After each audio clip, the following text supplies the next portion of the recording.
Bora falar sobre o terceiro episódio da segunda temporada de Arcane, o último do primeiro ato deste novo ano, dessa nova leva de capítulos. You should have given up the feud. You have no inkling what family is to me. E aí, seus geeks, tudo certo? Eu sou o Marcos Veloso e bora falar sobre o terceiro episódio da segunda temporada de Arcane, que também é fabuloso. Esse primeiro ato da segunda temporada conseguiu manter o grau de excelência do primeiro ano dessa série fabulosa. Então, antes de eu começar a falar sobre isso, se você ainda não assistiu esse terceiro episódio, vai lá na Netflix, assiste e depois volta pra cá porque terão spoilers aqui. Bom, o episódio começa mostrando um pouco mais da origem da família da Kate. A Caitlyn, então, vem de uma família que foi a família que limpou, que ajudou a limpar o ar de Zaun, e a gente escuta a voz da mãe dela falando, porque os Zaunitas merecem respirar, essas pessoas também merecem respirar. E a própria Caitlyn renega este legado quando ela devolve a poluição para Zaun, né? Então a gente vai vendo como ela vai para vingar a mãe dela, manchando toda a memória que a família dela carrega, né? Um personagem que vai assumindo de novo esses tons sombrios. E aí nós temos a Rosa Negra aparecendo. Então a Amara, que é aquela personagem da primeira temporada que gerou muitas teorias em relação a ser a LeBlanc e tudo mais, ela volta com essa conexão com a Rosa Negra, que é uma organização ligada a LeBlanc, que eu falarei mais em outros episódios, mas algo que já tinha sido antecipado na primeira temporada, mas que não tinha sido citado de fato. A Ambessa e o poderoso império dos Noxianos ali tinha um inimigo que eles temiam muito, alguém que tinha poder até para fazer medo deles, né? E este inimigo é a Rosa Negra, agora a gente descobre, com toda essa situação acontecendo e a Ambessa terminando por matar a Amara nessa situação, nesse conflito, uma morte que depois ela ainda usa para gerar mais medo no povo de Piltover e para se estabelecer ainda como essa líder militar que ela quer ser. Ainda usando também a própria Caitlyn como fantoche, daqui a pouco a gente chega nisso. E a primeira temporada teve algumas teorias da Amara ser a LeBlanc, mas usando assim uma ilusão de alguém mais velho, até porque a voz dela não parecia de uma pessoa da idade que a aparência dela demonstrava. E isso não foi completamente negado quando a Ambessa mata ela, porque a Ambessa pode ter matado uma ilusão. Ela pode ter meio que assumido o corpo da real Amara e a Ambessa ter matado a Amara de verdade. E nesse momento a LeBlanc saiu, mas a relação ali dessa bruxa com toda essa situação a gente vai ter respondida mais pra frente. E eu vou falar dela em um outro vídeo só focado no assunto da Rosa Negra e tudo mais. Então já ativa o sininho pra não perder também. E aí nós temos um momento do beijo da Caitlyn e da Vi, um momento que eu achei muito lindo, mas que logo depois tem o rompimento das duas, então não é legal você ter essa relação com a pessoa que você ama pra logo depois ter o seu relacionamento terminando. Então a Caitlyn, ela tá ali com a Vi com medo porque todas as pessoas da vida dela ou morrem ou mudam, e ela fala pra Kate, né, por favor não mude, porque ela viu a Powder e de Powder pra Jinx, por exemplo, né, então as pessoas que ela amou foram saindo da vida dela e ela vai sempre escondendo esse sentimento, né, ela não se permite sentir tudo isso porque ela tem que ser a líder durona que o Vander ensinou ela a ser. Só que a Caitlyn vai mudar depois. Elas têm esse beijo muito lindo aqui, mas depois tudo vai pro caralho. E aqui nós temos o Jace explicando as runas pro Echo, as runas que moldam o universo de League of Legends como as Joias do Infinito, também usando uma linguagem de Marvel, de UCM pra galera do canal. Só que o Jace apresenta as runas selvagens. Basicamente o que ele fala é que essas runas elas existem naturalmente, são acontecimentos da natureza, algo orgânico, assim como as Joias do Infinito foram criadas em certo momento, surgiram em certo momento ali. E que no momento em que ele tenta replicar essa criação natural, ele acaba meio que mexendo com a estabilidade das barreiras da realidade, das outras dimensões, e vai fazendo com que essas runas naturais fiquem instáveis, né? E por isso que estava causando essa corrosão nas árvores do Echo, e por isso que está dando todos esses problemas. Quanto mais você mexe com a magia, mais a fina camada que te separa as dimensões vai se rompendo, vai entrando em uma instabilidade, e essa é uma outra coisa que a gente vai aprendendo ao longo da temporada e que os próximos episódios vão desenvolver melhor. Um outro ponto aqui é que a gente vê que o Jace construiu uma base para tudo isso, uma base de uma bomba, provavelmente, que ele não sabia se explodiria ou não, ele se construiu embaixo, mais perto de Zaun do que de Piltover, mostrando que ele tá realmente cagando, e volta naquele discurso dele da primeira temporada, né, quando ele mata o filho da Honey lá, quando ele desce com a Vi, ele fala, agora agora eu tô envolvido nisso tudo e eu não gosto desse sentimento que eu tenho de culpa. E a Vi fala pra ele, você sempre esteve envolvido, só que você nunca viu. E quando ele constrói uma plataforma daquela que pode explodir a qualquer momento, mais perto de Zaun do que de Piltover, a gente vê isso de novo com mais clareza. A hipocrisia do Jace, o Echo fala disso e o Jace também, pra ele tanto faz, tá ligado? Aí ele, tipo, tenta justificar de novo, não, mas não tá tão perto assim, mas não vai acontecer nada. Mas ele fez cagando. Se explodisse, o problema é de Zaun, não é de Piltover. Eu fiz aqui embaixo justamente para impedir que o meu povo sofra com isso. E agora nós temos a luta mais insana dessa temporada até agora, uma das mais insanas de toda a série. A Vi e a Kate encontram a Jinx. A Jinx queria ser encontrada por elas, já tinha armado todo um cenário. E aqui nós temos uma luta que é esteticamente insana, mas que também na base do simbolismo, ela é muito linda de se ver. Ponto interessante aqui é que a Civica e a Jinx que acham o cara que cagueta depois pra Vi e pra Kate onde a Jinx poderia estar, né? Que dá a direção pra elas, ou seja, tudo isso foi planejado pela Jinx e pela Civica pra emboscar a Vi e a Kate, por isso que elas já estavam esperando, estavam preparadas e a Civica estava escondida, né? Elas chegam e a Vi manda a Kate se esconder, mas a Jinx já tinha planejado toda a situação pra conseguir emboscá-la, já sabendo todos os passos da irmã, da namoradinha da irmã e tudo mais. Então a gente tem a Vi chamando a Powder de Jinx pela primeira vez. Então é a primeira vez que ela reconhece que a sua irmã não existe mais. E que ela vê a Jinx como esse caos e como inimiga. Né? Então elas começam a lutar no momento que ela fala pra Caitlyn. Se você tiver um tiro aberto, você mata ela. Ela não é mais minha irmã. Né? Só que ela fala isso sem muita convicção também. Até porque ela mesma não sabe o que ela sente pela Jinx. Né? Mesmo assim. Elas se encontram, começam a lutar. A Caitlyn tenta acertar a Jinx, ela acaba acertando um reflexo, porque a Jinx não é otária, né? Ela é o destaque dessa série, ela não ia ser morta desse jeito, não ia dar um mole desse.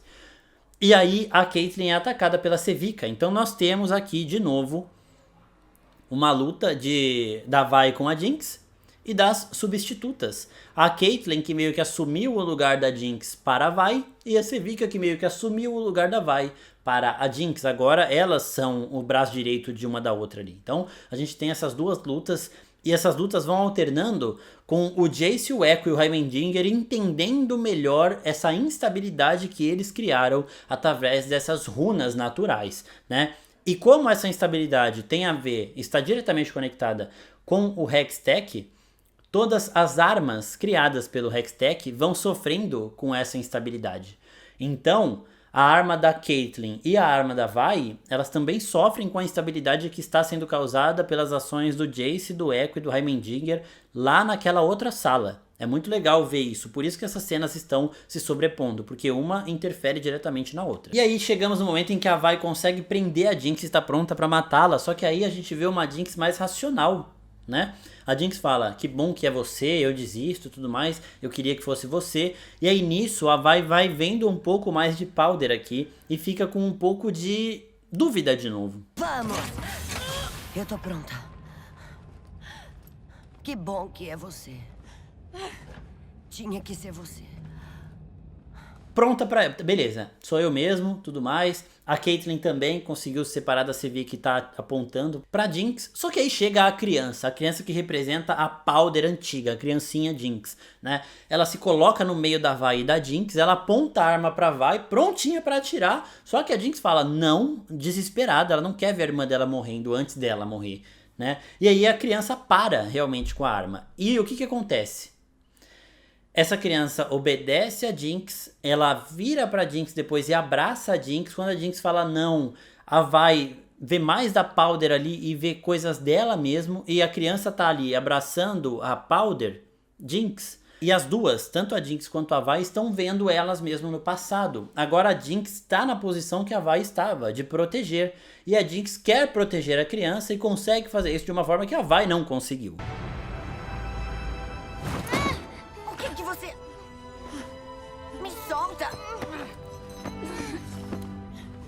Então ela, ao impedir a criança de atirar na Vi, ela meio que impede a criança de seguir um caminho que levaria ela a se tornar uma Jinx 2.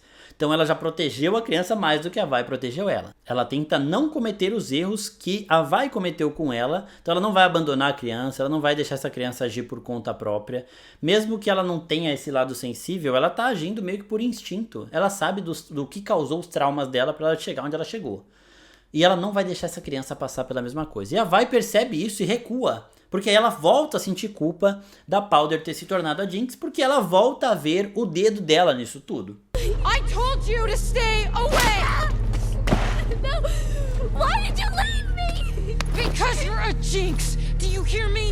Milo was right! E aí nisso, ela volta a querer proteger a Jinx, a Caitlyn vai atirar e ela impede e as duas rompem de novo. Nesse momento, a Vi toma um golpe da Caitlyn, a Caitlyn vai embora e a Vi faz um rosto de dor que ela não fez na temporada inteira, na temporada anterior. E ela apanhou muito mais na temporada anterior. Apanhou da Sevika, apanhou da Jinx, apanhou de um monte de gente, mas sempre aguentando muito. Essa dor que ela demonstra não é física, é de mais um abandono que desta vez ela não quer não senti-lo. Né? Então ela vai sentir, ela vai chorar, ela vai fazer essa cara de desespero mesmo, enquanto a Caitlyn, que tinha prometido pra ela que não mudaria, mostra que já mudou completamente e vai embora extremamente revoltada e com sede de sangue. Nesse momento a Sevika ativa o plano da Jinx, a Jinx também fala não, porque provavelmente ela queria que isso fosse ativado apenas quando ela morresse, né? E aí ela reverte o ar dos dutos e joga todo o cinza, toda essa poluição de Zaun para Piltover com umas explosões que são coloridas do jeito que a Jinx sempre age.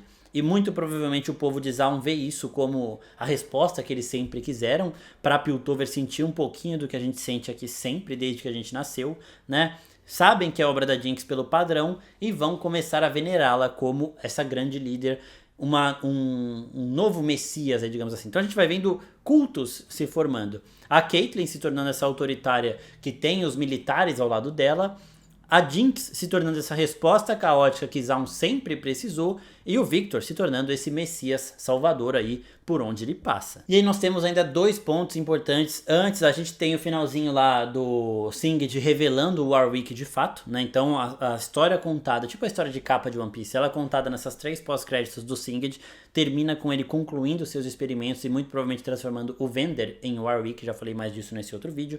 Mas nós temos 2 acontecimentos aqui relacionados aos Medarda. Primeiro que a Mel ela é sequestrada pela Rosa Negra, que é quem matou o irmão dela e quem está atrás da mãe dela e quem está motivando a mãe dela a ter todas essas ações desesperadas para obter mais poder militar e bélico.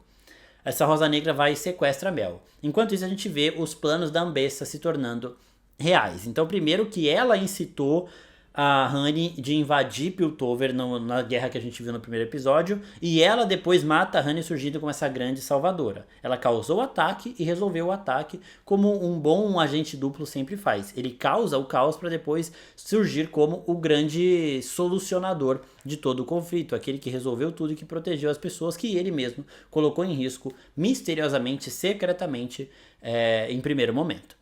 E depois disso, ela faz um grande discurso incitando todo mundo à guerra, todo mundo concordando que tem que entrar em guerra contra Zaun mesmo. E ela fala de uma liderança militar poderosa, com um nome real e respeitado na cidade. Poderia estar falando dela porque a Mel também é uma conselheira bem respeitada lá, mas ela aponta a Caitlyn como essa líder. E por que ela faz isso? Caitlyn Kiraman.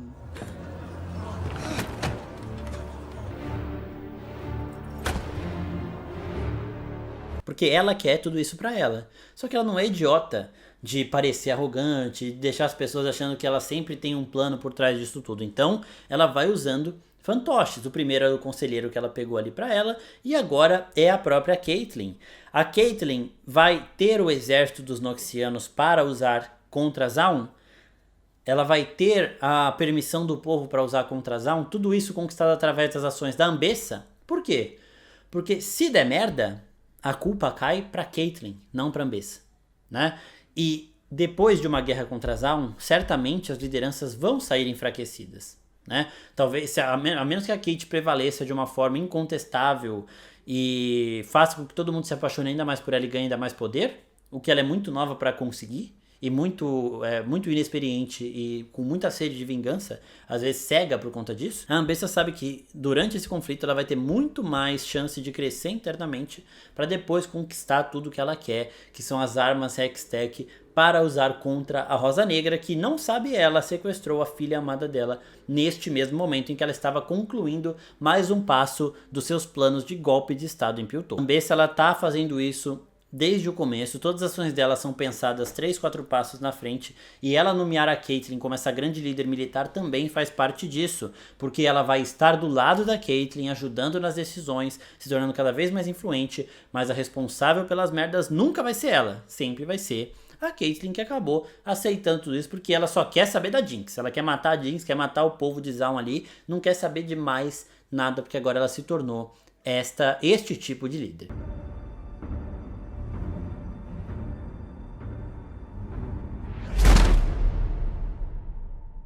E fiquem de olho porque vai sair mais vídeo falando sobre a Rosa Negra, vai sair mais vídeo também falando dos próximos atos que forem lançando, dos próximos episódios, assim como esses 3. Então, se inscrevam e até a próxima, pessoal. Tchau, tchau!